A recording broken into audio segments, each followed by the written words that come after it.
वज़ीर-ए-आज़म नरेंद्र मोदी को न्यूजीलैंड के वज़ीर-ए-आज़म क्रिस्टोफर लक्सन ने दोबारा मुंतखब होने पर फ़ोन पर मुबारकबाद दी। वज़ीर-ए-आज़म मोदी ने एनआरआईज़ के मफादात का ख्याल रखने के लिए न्यूजीलैंड के वज़ीर-ए-आज़म का अदा किया शुक्रिया। भारत न्यूजीलैंड ताल्लुकात आगे बढ़ाने के अज़्म का किया इजहार। वज़ीर-ए-आज़म मिशन के लिए बजाया बिगुल। पार्टी कारकुनों को जीत का मंत्र देते हुए अमित शाह ने कहा कि वज़ीर-ए-आज़म नरेंद्र मोदी की क़यादत में झारखंड 10 साल में नक्सलिज्म से हुआ आज़ाद। रियासत में बड़ी अक्सरियत के साथ बीजेपी की हुकूमत बनाने का किया दावा। कबायली बहबूद पर हेमंत सोरेन हुकूमत को बनाया निशाना।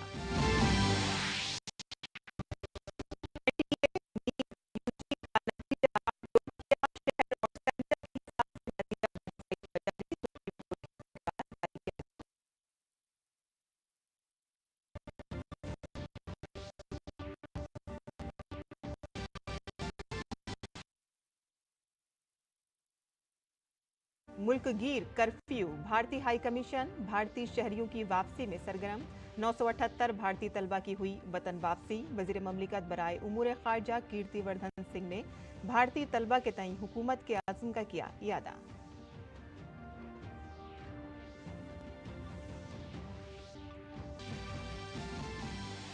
गुजरात और महाराष्ट्र के कई हिस्सों में बारिश की वजह से सैलाब जैसी सूरत हाल। जनूबी कन्नड़ में सैलाब की वजह से सूरत हाल तशवीशनाक। नायब वजीर आला देवेंद्र फडणवीस ने नागपुर में मुतासरा इलाकों का किया दौरा। खुसूसी चौकसी बरतने की दी हिदायत।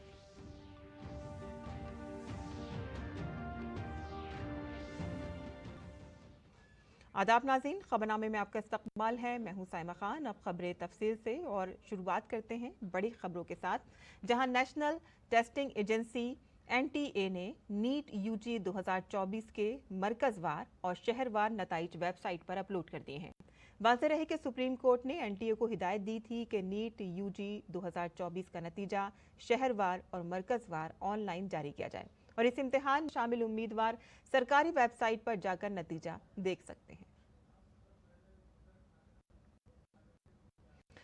न्यूजीलैंड के वज़ीर-ए-आज़म क्रिस्टोफर लक्सन ने वज़ीर-ए-आज़म नरेंद्र मोदी से फ़ोन पर बात की है। वज़ीर-ए-आज़म लक्सन ने भारत में आम इंतखाबात के बाद दोबारा मुंतखब होने पर वज़ीर-ए-आज़म मोदी को तहे दिल से मुबारकबाद दी और इसके बाद वज़ीर-ए-आज़म नरेंद्र मोदी ने सोशल मीडिया प्लेटफॉर्म पर एक पोस्ट शेयर की और लिखा कि मैं वज़ीर-ए-आज़म क्रिस्टोफर लक्सन का उनके फ़ोन करने और के लिए दिली मुबारक देने के लिए शुक्रिया अदा करता हूं। भारत न्यूजीलैंड ताल्लुकात को आगे बढ़ाने के लिए हमारी मजबूत वाबस्तगी का इयादा किया गया, जिनकी जड़ें मुश्तरका जमहूरी अक़दार और अवाम से अवाम के ताल्लुकात में पिन्हा हैं। मैं न्यूजीलैंड में भारतीय बाशिंदों की हिफाजत और बहबूद के लिए उनकी कोशिशों की तारीफ करता हूं।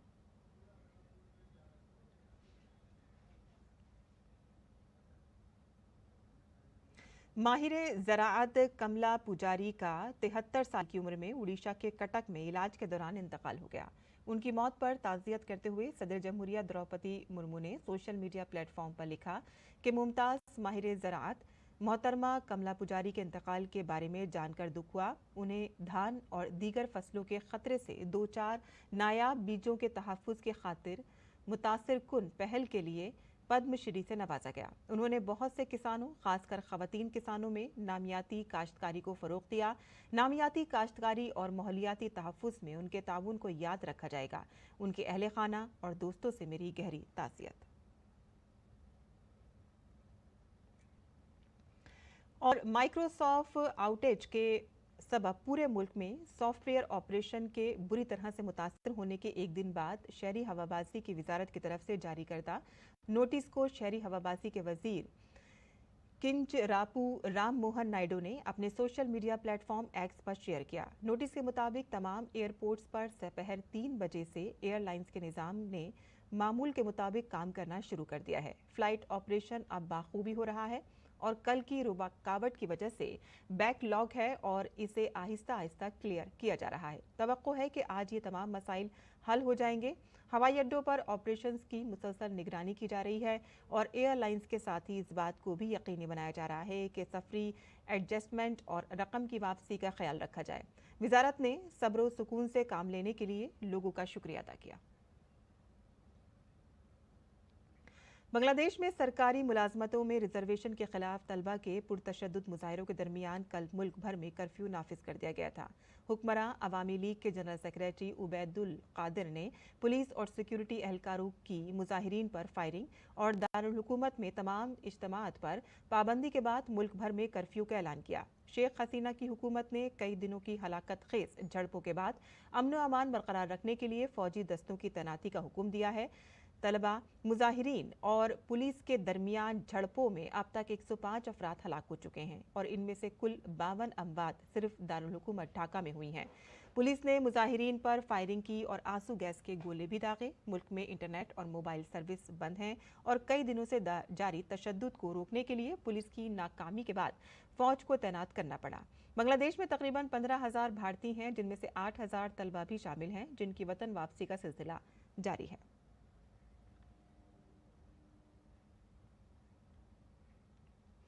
और बांग्लादेश में जारी मुजाहिरों के दरमियान भारतीय हाई कमीशन भारतीय शहरियों की वतन वापसी में मुसलसल मदद कर रहा है।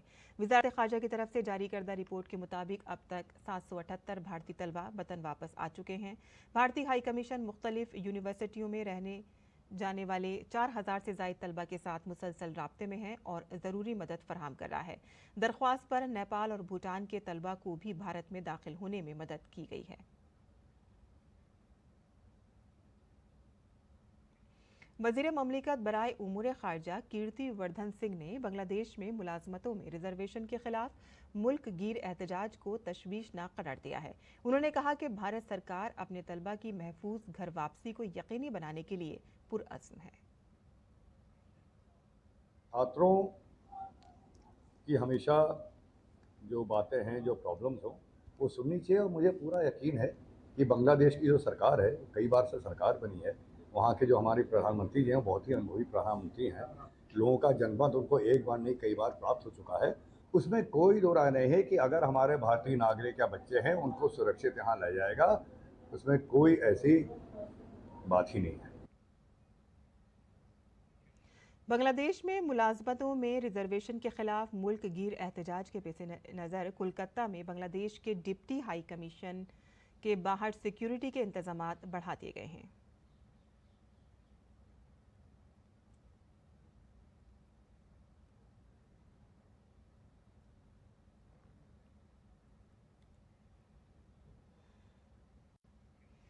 दाखिला और ताउन के मरकजी वजीर अमित शाह झारखंड के दौरे पर हैं। रांची पहुंचने के बाद उन्होंने भगवान बिरसा मुंडा के मुजस्मे का गुलाए अक़ीदत नजर किए और इस दौरान मरकजी वजीर ज़राअत शिवराज सिंह चौहान भी मौजूद थे। इस मौके पर बड़ी तादाद में मौजूद बीजेपी के कारकुनों ने मरकजी वजीर दाखिला अमित शाह और मरकजी वजीर शिवराज सिंह चौहान को मुबारकबाद दी, जिसके बाद वजीर दाखिला बीजेपी की तफसीली वर्किंग कमेटी की मीटिंग में शिरकत के लिए मरकजी वजीर ज़राअत के साथ पहुंचे। जब वजीर दाखिला मीटिंग के मकाम पर पहुंचे तो बीजेपी लीडर भानु प्रताप शाही ने उनका इस्तकबाल किया और इस दौरान मरकजी वजीर दाखिला ने कहा कि झारखंड की हुकूमत मुल्क की सबसे बदउनवान हुकूमत है। उन्होंने कहा कि JMM और कांग्रेस ने हजारों करोड़ का घपला किया है। अगर देश भर में सबसे करप्ट अगर कोई सरकार है तो ये झारखंड मुक्ति मोर्चा की कांग्रेस पार्टी ये भ्रष्टाचारियों को लेकर आगे बढ़ती है।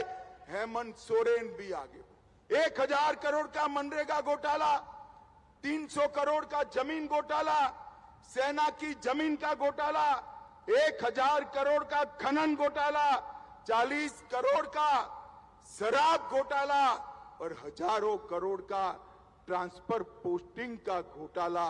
एक घोटाला करने वाली सरकार है, ये वादा खिलाफी करने वाली। एक आदिवासी मुख्यमंत्री आदिवासियों की चिंता करने की बगैर आदिवासियों के क्षेत्र में लैंड जेहाद, लव जेहाद कर भूमि का संतुलन भी बिगाड़ रहे हैं और जनसंख्या का संतुलन भी बिगाड़ रहे हैं। हजारों घुसपैठिए आदिवासी बच्चियों के साथ शादी करते हैं, सर्टिफिकेट प्राप्त करते हैं, भूमि खरीदते हैं और आने वाले दिनों में आदिवासी जनसंख्या घटने वाली है।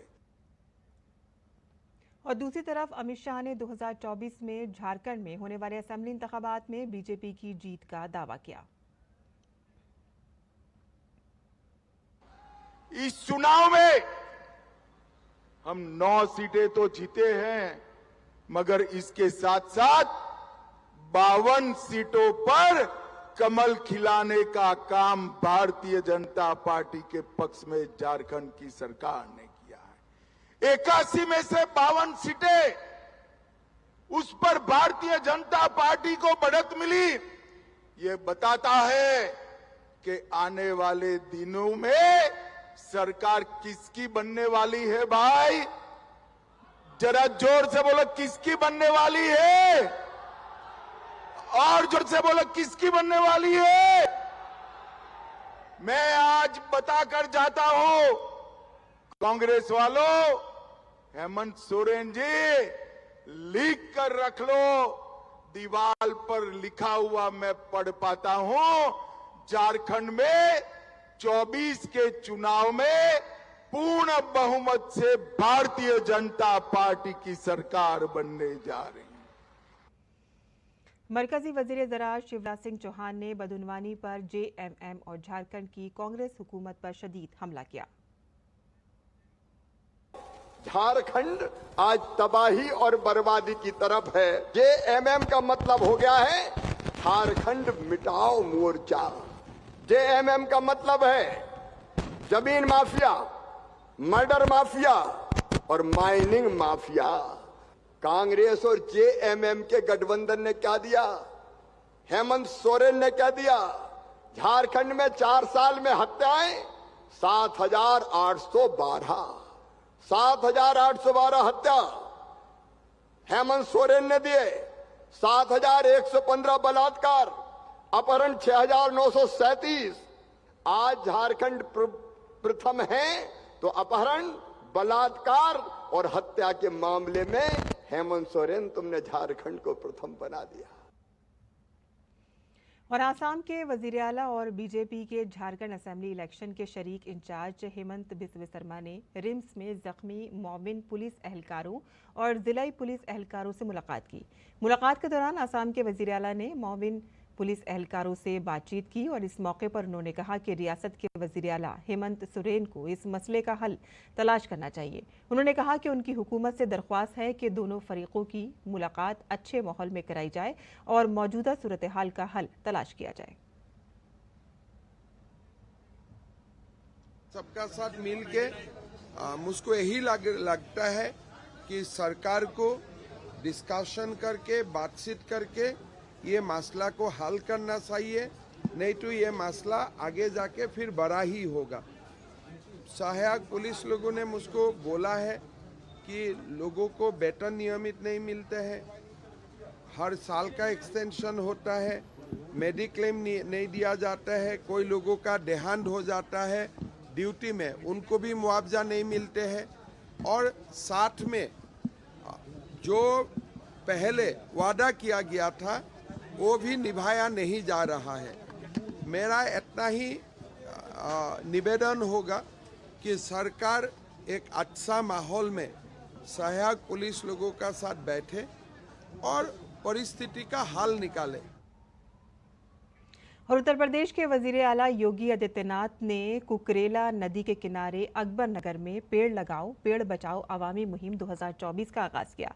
इस मुहिम के तहत उत्तर प्रदेश में 36 करोड़ 50 लाख पेड़ पौधे लगाने का हदफ है। वजीर आला योगी आदित्यनाथ ने अकबर नगर में हरी शंकरी का पौधा लगाकर इस मुहिम का आगाज किया। कुकरेला नदी के किनारे वाक़ अकबर नगर को सौमित्र जंगलाती इलाके के तौर पर तैयार किया जाएगा और इसी सिलसिले में अकबर नगर में आज 10,000 दरख्त और पौधे लगाए जाएंगे। उत्तर प्रदेश आज वृक्षारोपण का नया कीर्तिमान स्थापित करेगा। 36 करोड़ 50 लाख वृक्ष लगाए जाएंगे। मुख्यमंत्री योगी आदित्यनाथ ने वृक्षारोपण अभियान की शुरुआत की है। यहां पर हरशंकरी के वृक्ष लगाए उन्होंने। यह अकबर नगर का वही इलाका है जिसे सौमित्र वन के रूप में डेवलप किया जाएगा। पूरे एरिया में आज 10,000 वृक्ष लगाए जाएंगे और लक्ष्य पूरे प्रदेश में 36 करोड़ 50 लाख का है। तमाम सारे हाईवे हो, गांव हो, हर एक जगह हो, हर वृक्ष जरूर लगाने के लिए मुहिम की गई है। तमाम सारे लोग इसमें भाग ले रहे हैं और निश्चित रूप से ये अकबर नगर का वही इलाका है जहां पर एक समय भूमाफियाओं का कब्जा था, अवैध कॉलोनियां हटाई गई और अब यहां पर वन क्षेत्र होगा। कैमरामैन विशाल सोनकर के साथ विकास सिंह, डीडी न्यूज, लखनऊ। और दरख्त लगाने की मुहिम के आगाज के बाद खिताब करते हुए योगी आदित्यनाथ ने कहा कि ग्लोबल वार्मिंग माहौलियात के लिए एक नया खतरा है, जिसकी वजह से दर्जे हरारत में मुसलसल इजाफा हो रहा है। दुनिया के अंदर पर्यावरणविद एक बात को लेकर के चिंतित हैं और वह चिंता है कि ग्लोबल वार्मिंग दुनिया के अंदर जीव सृष्टि के लिए एक नया संकट खड़ा करने जा रहा है। टेम्परेचर सामान्यतः हम देखते थे, टेम्परेचर यहां का अमूमन जो देखते थे 42 से लेकर 45 के बीच में होता था, लेकिन इस बार टेम्परेचर को 47 से लेकर 50 डिग्री तक पहुंचते हुए हम सब ने देखा है। और योगी आदित्यनाथ ने कहा कि अब तक हुकूमत ने 168 करोड़ दरख्त लगाए हैं, जिनमें से 75 से 80% दरख्त अभी तक जिंदा हैं। वहीं पिछले 7 वर्ष में प्रदेश में भारतीय जनता पार्टी नेतृत्व की सरकार ने अब तक 168 करोड़ वृक्षारोपण के कार्यक्रम को संपन्न किया है और 168 करोड़ वृक्षारोपण के कार्यक्रम के साथ जुड़ने के साथ ही प्रदेश के अंदर मुझे बताते हुए प्रसन्नता है कि जो हमने थर्ड पार्टी इन सभी लगाए गए पेड़ों को देखा है, लगभग 75 से 80% पेड़ अभी भी जीवित हैं, अच्छी वाटिका के रूप में वहां पर वे आगे बढ़ रही हैं। वज़ीर आला ने कहा कि शजरकारी मुहिम को आलमी इदारों से भी पज़िराई मिल रही है। उन्होंने कहा कि यूपी हुकूमत की कोशिशों के नतीजे में यूपी में 200 करोड़ रुपए की ग्रांट मिली है। आज वैश्विक संस्थाएं इसे मान्यता दे रही हैं, यानी कार्बन उत्सर्जन से जो पर्यावरण को क्षति हो रही है उसके बचाव के लिए जिन किसानों ने अब तक पेड़ लगाने के इस अभियान के साथ सफलतापूर्वक अपने कार्यक्रम को आगे किया, अपना रजिस्ट्रेशन कराया, वैश्विक संस्थाएं आकर के उनका निरीक्षण की, उन्हें यहां पर कार्बन क्रेडिट के रूप में धनराशि उपलब्ध करवाने की व्यवस्था भी नेट जीरो के लक्ष्य को प्राप्त करने की दिशा में दिया गया। और उत्तर प्रदेश सरकार के द्वारा इस प्रयास का परिणाम है कि उत्तर प्रदेश सरकार को इसके लिए 200 करोड़ रुपए का अनुदान भी प्राप्त हो रहा है। वज़ीर आला योगी आदित्यनाथ ने कहा कि जिन किसानों ने दरख्त लगाकर कार्बन के अखराज को कम करने में ताउन किया है, उन्हें अगले 5 सालों के लिए फंड्स दिए जाएंगे और इस सिलसिले में आज 25,000 किसानों को फंड्स दिए जाएंगे। उत्तर प्रदेश सरकार के द्वारा इस प्रयास का परिणाम है कि उत्तर प्रदेश सरकार को इसके लिए 200 करोड़ रुपए का अनुदान भी प्राप्त हो रहा है, जिसमें वह कार्बन उत्सर्जन को रोकने में इन पेड़ों ने जो पेड़ लगाए गए लगातार उन किसानों को 5 वर्ष तक धनराशि मिलेगी। पहले चरण में हम लोग आज 25,000 किसानों को इस सुविधा का लाभ प्रदान कर रहे हैं। और महकमा मौसमियात ने सौराष्ट्र गुजरात में शदीद बारिश के हवाले से रेड अलर्ट जारी किया है। सौराष्ट्र के पोरबंदर और जूनागढ़ अजला में गुज़िश्ता कई घंटों से जारी बारिश की वजह से हालात मजीद खराब हो गए हैं। कच्छ के लिए ऑरेंज अलर्ट जारी किया गया है। बारिश की पेशनगोई के पेश नज़र NDRF की टीमों को वडोदरा, नर्मदा, कच्छ, राजकोट, विलसाड़, द्वारका, जूनागढ़, भावनगर, अमरेली, सूरत, गिर सोमनाथ में तैनात किया गया है। मूसलाधार बारिश की पेशगोई के 22 सिस्टम अलर्ट मोड पर है और NDRF की टीम किसी भी किस्म के जानोमाल के नुकसान या हादसे को रोकने के लिए रेस्क्यू ऑपरेशन करेगी। महाराष्ट्र के नागपुर में शदीद बारिश के बाद रिहायशी इलाकों में सैलाब जैसी सूरत हाल पैदा हो गई है। बारिश के पानी से नशीबी इलाके ज़ेर-ए-आब आ गए हैं और सड़कों पर पानी भर गया है। बारिश के पेश नज़र जिला इंतजामिया ने एहतियाती इकदाम के तौर पर नागपुर के तमाम स्कूलों और कॉलेजों में छुट्टी का ऐलान किया है। पानी जमा होने की वजह से लोगों को आमदोरफ्त में शदीद मुश्किलात का सामना है और इसके अलावा सड़कों पर गाड़ियां बहुत सुस्त रफ्तारी से चल रही हैं। और अब पेश है बजट से मुतालिक खबरें।